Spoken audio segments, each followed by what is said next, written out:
making sure they don't get food from anyone for the past 3 days, so they are really hungry. And they are lazy to go and forage by themselves now. Our Pringle Bay troop has then since 2019 scattered, so they are not together in a cohesive troop anymore. We have little subgroups and no alpha male, so nobody really in charge of the troop.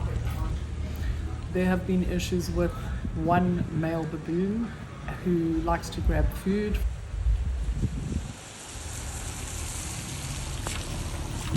So the management has disappeared. They've just either walked off the job. We were told maybe they're in negotiations with the municipality, but there's been no communication with the village about who is to manage the baboons at this stage.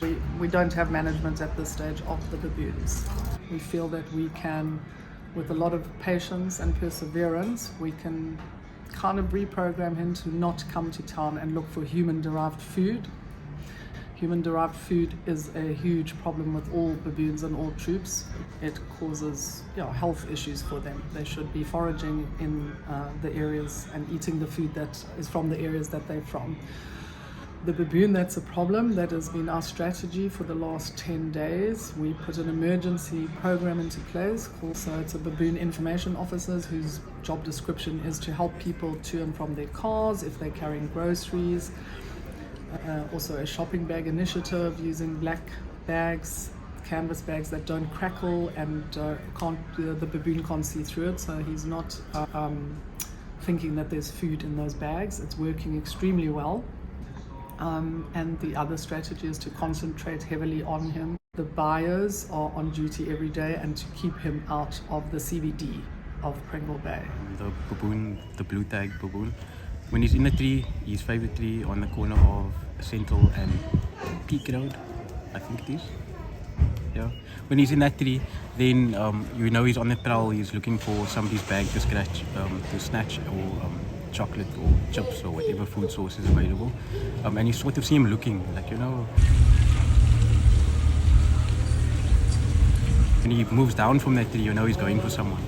So then you start now maneuvering your line so that you're in the way of him and his intended target, and you can sort of see which direction he's pointing in. And if he tries to make a break for it, then you break for him, you push him. So if he pushes you, you push back. And if he moves in the opposite direction, you just gently shepherd him as you go. It's still a work in progress. It's trial and error.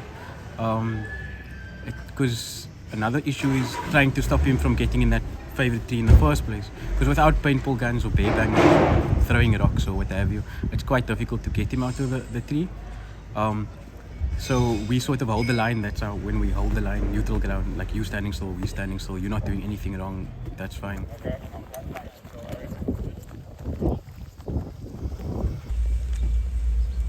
He's got a blue tag in his ear, that's how we can identify it's him.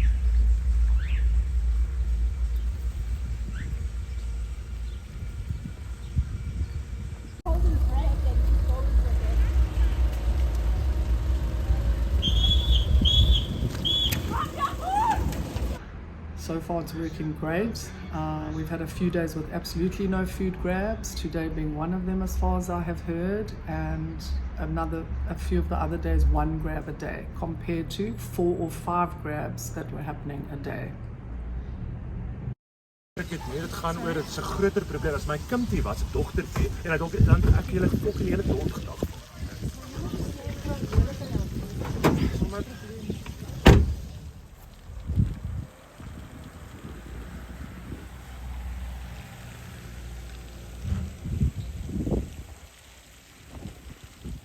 So the food grabs are not dangerous in the way of that the baboon wants to attack somebody, and there's a lot of incorrect language and misinformation being spread on social media about that very issue.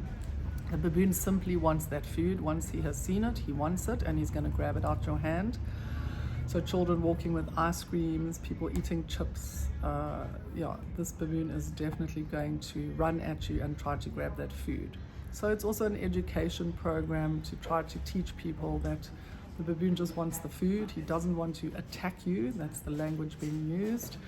and try to let people understand what is going on. And as a community, if we work together, we can get this baboon to even stop coming to town eventually. So it's kind of like reprogramming him to know that there is no reward here in town. He's not going to get zero food here. He must go and forage berries and fynbos and all the things that they eat up in the mountains and around about. So that is the main aim of the non-profit organization that I am with, and we have guys on that have been trained now by a few different people, and the training will continue. So we had planned as an organization to do this over the Easter weekend, but with the monitors not arriving to work almost 2 weeks ago, we decided to just jump in and do it now. And it seems to have been working. Oh, thanks a lot. Thanks a lot. Thank you. Thank you.